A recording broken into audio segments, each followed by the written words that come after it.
Assalamualaikum everyone, welcome to my channel Tech Codism with Farhana. So আমার compiler design টিউটোরিয়ালে আমরা আগের ভিডিওগুলোতে দেখেছি elimination of left recursion. So now আমরা দেখব left factoring or eliminating of এনডিজি।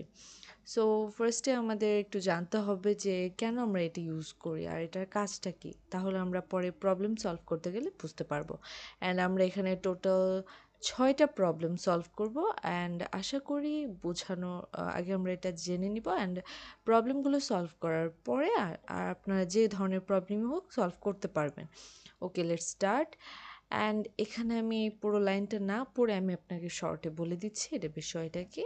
এটার বিষয়টা হচ্ছে এটাই যে আমরা আগের ভিডিওতে কি দেখেছি। সো আমরা আগের টপিকে দেখেছিলাম যে আমার এখানে যে স্টার্ট ভ্যারিয়েবলটা ছিল সেটার সাথে এখানে প্রোডাকশন রুলসের ফার্স্ট ভ্যারিয়েবল যেটা থাকবে লেফট সাইডে সেটা ম্যাচ হওয়া লাগবে। যদি ম্যাচ করে তাহলে আমাদের লেফট রিকারশন হবে, আর তখন আমরা লেফট রিকারসিভ রিমুভ করার জন্য আমরা এলিমিনেশন ইউজ করব, এলিমিনেশন করার জন্য। ঠিক আছে, তো আর এখনের কাজটা কি, এখন হচ্ছে আমার এখানে কোনো প্রোডাকশন রুলস আছে ঠিকই, কিন্তু প্রোডাকশন রুলসের লেফট সাইডে কোনো স্টার্ট ভ্যারিয়েবলে ম্যাচ থাকবে না। ম্যাচ না থেকে এখানে হচ্ছে যে কোনো টার্মিনাল বলেন, এখানে সেম টাইপের থাকতে পারে, টার্মিনাল নন টার্মিনাল যেটাই। প্রোডাকশন রুলস এখানেও ফার্স্ট দেখুন সেম আছে, অ্যান্ড প্রোডাকশন রুলস বি এখানেও দেখুন ফার্স্ট ভ্যারিয়েবলটা সেম আছে। সো যেহেতু সেম আছে তো এটাকে আমরা কিভাবে রিমুভ করে একটা বানাবো, কারণ যখন এভাবে ডাবল থাকে তখন এটা কনফিউজড হয়ে যায় যে আসলে আমি এখান থেকে নিব না এখান থেকে আলফা নেব।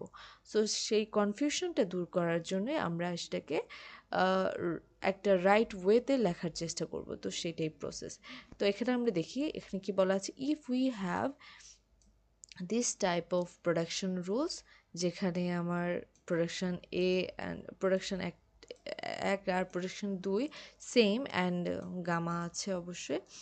অ্যান্ড সেখানে কীভাবে করব, আর এইসব জায়গায় যেখানে আমার কমন পার্টটা থাকবে, কমন পার্টটা আমি আলফা ধরবো, এখানে কমন পার্ট আলফা, এখানে common part alpha. Okay, and next পার্টটা আমি বিটা ওয়ান অ্যান্ড সেকেন্ডটার বিটা টু ধরবো। ওকে, আর যেটার সাথে আমার কোনো কমন পার্ট নেই সেগুলো আমি গামা ওয়ান গামা টু ধরে নেব। ওকে, সো দেন হচ্ছে যদি এরকম থাকে তো সলভ করব কিভাবে, এ লিখবো, দেন হচ্ছে আমার যে কমন পার্টটা ওটা একবার লিখে ফেলবো, অ্যান্ড আমার যে ফার্স্ট ভ্যারিয়েবল মানে স্টার্ট ভ্যারিয়েবল সেটার সাথে এফ প্রাইম দিয়ে দিব।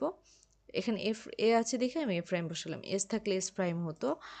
তারপর হচ্ছে গামা যেগুলো আছে, যেগুলোর সাথে কমন পার্টটা নেই সেটাই আমাদের গামা, সেটা আমি জাস্ট বসিয়ে দেবো।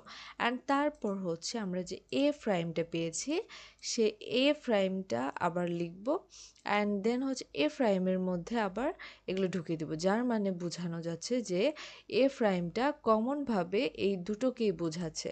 তখন আমাদের এই কনফিউশনটা হবে না যে আমি আলফা কোথা থেকে নেব।